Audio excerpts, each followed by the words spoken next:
Bonjour tout le monde. Les relations maroco-françaises ne datent pas d'aujourd'hui. On parle des relations historiques qui datent du XVIe siècle, puisque le sultan Moulay Ismail était le premier à établir officiellement des relations de coopération avec ce pays. Mais pour comprendre ce qui se passe entre les deux pays actuellement, dont certains parlent d'une crise silencieuse, on se contente d'analyser les relations postcoloniales pour comprendre pourquoi la France hésite toujours à reconnaître franchement la marocanité du Sahara. Restez sur place.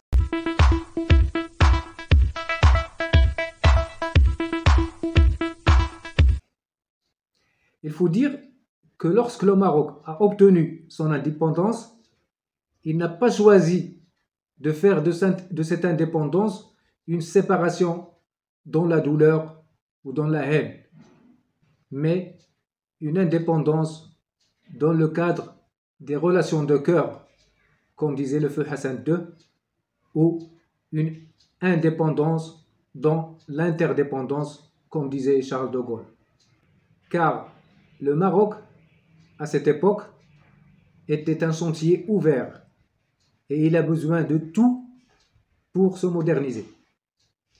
Et il n'y avait pas mieux que la France pour l'accompagner dans ce processus.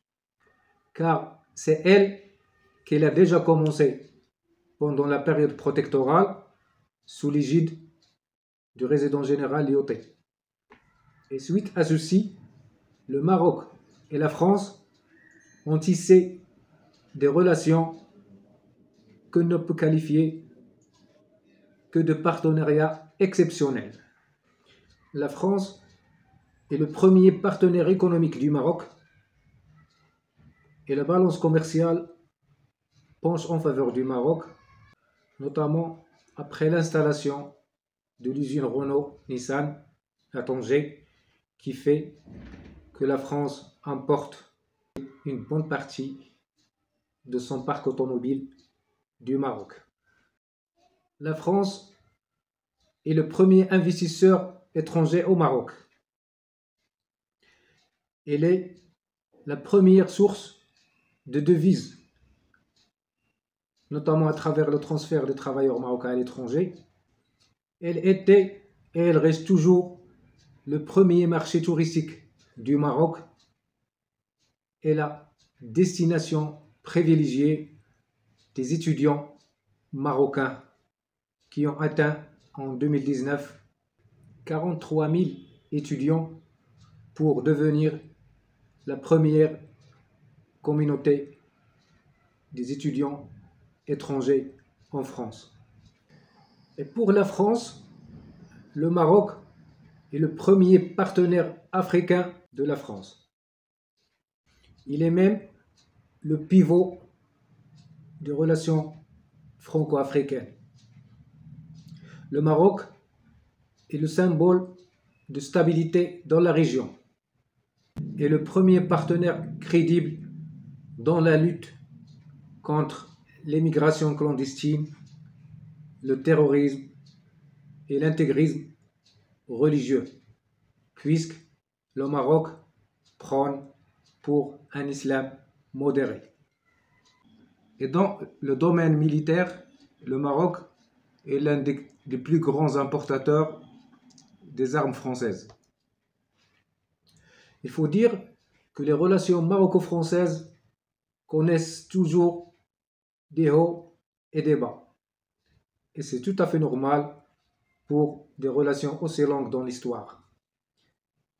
Elles sont merveilleuses quand les gaullistes sont au pouvoir. Elles deviennent un peu froides quand les socialistes ou les nationalistes le sont. C'est pour cela que l'âge d'or des relations franco-marocaines était sous l'ère de Jacques Chirac. Mais de nos jours, la France s'aperçoit que le monde change autour d'elle et qu'elle n'est plus la cinquième puissance mondiale.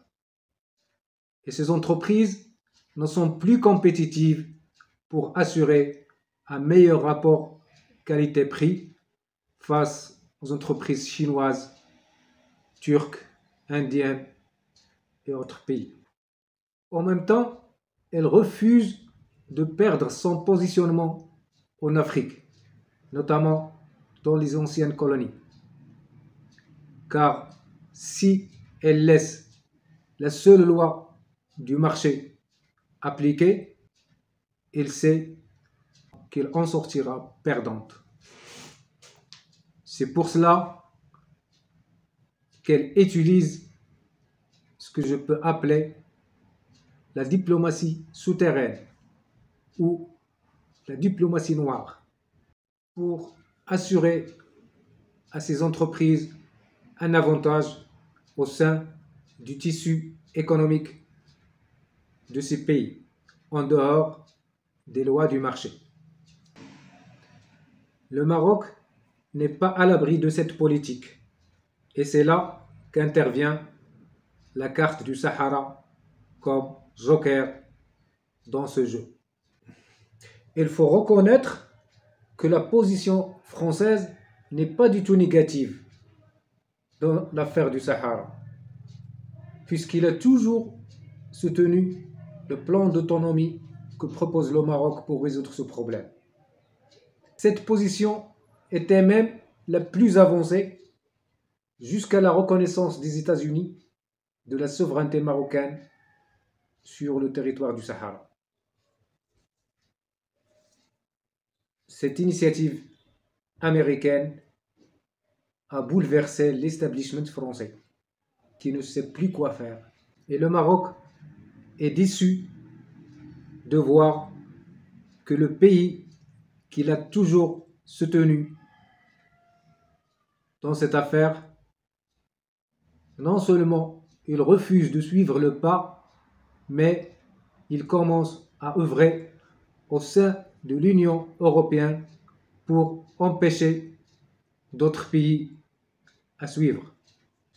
De plus, elle commence à créer de faux problèmes pour détourner le Maroc de ce qu'il attend de la France, en accusant par exemple le Maroc de refuser le rapatriement des gens condamnés par la justice française, suite auquel la France a réduit à moitié le nombre de visas accordés aux Marocains, et en accusant aussi le Maroc d'espionnage à travers le programme Pegasus. Mais tout ceci reste infondé et injustifié et relève de l'hypocrisie, car de nos jours, nous savons que tout le monde espionne tout le monde. Mais malgré tout ceci, le Maroc reste toujours dans sa position et attend de la France une reconnaissance franche de la marocanité du Sahara. Alors, qu'est-ce qui empêche la France de franchir le pas et de reconnaître la marocanité du Sahara? Toujours en liaison avec le problème de compétitivité des entreprises françaises, et pour empêcher le Maroc de chercher des nouveaux fournisseurs, la France utilise la carte du Sahara pour assurer à ses entreprises des contrats à très long terme, à l'instar du traité de Aix-les-Bains. Et les futures lignes TGV marocains ne sont pas en dehors de la marmite, car la France sait que la Chine a fait une offre beaucoup plus intéressante avec les mêmes qualités. Et pour conclure, je me demande si les dirigeants français manque de lucidité pour jouer le dirty play avec la carte du Sahara marocain qui constitue la cause principale de tous les Marocains, en risquant de perdre un partenaire aussi historique et crédible.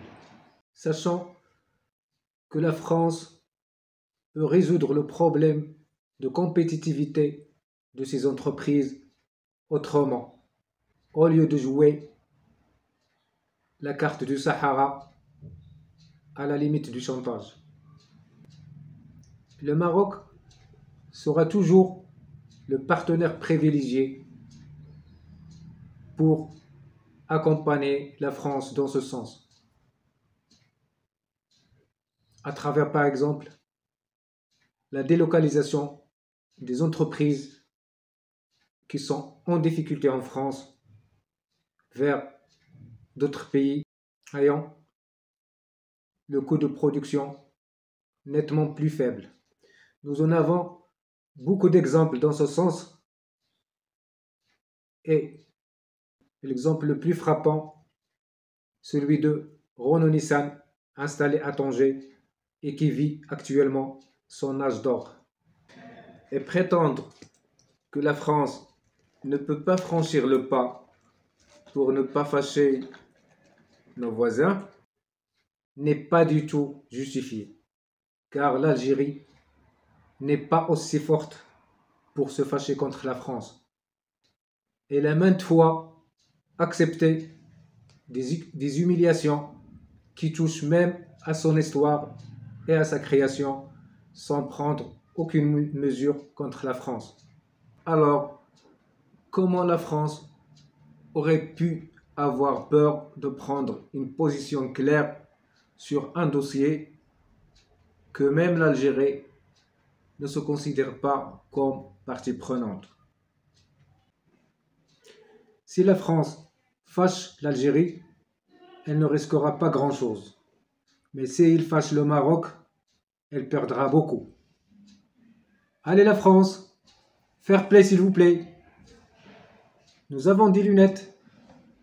Et nos lunettes, c'est notre Sahara. Merci à vous de m'avoir suivi jusqu'ici. Si vous aimez le Sahara, n'hésitez pas à liker, à s'abonner, à partager et à commenter.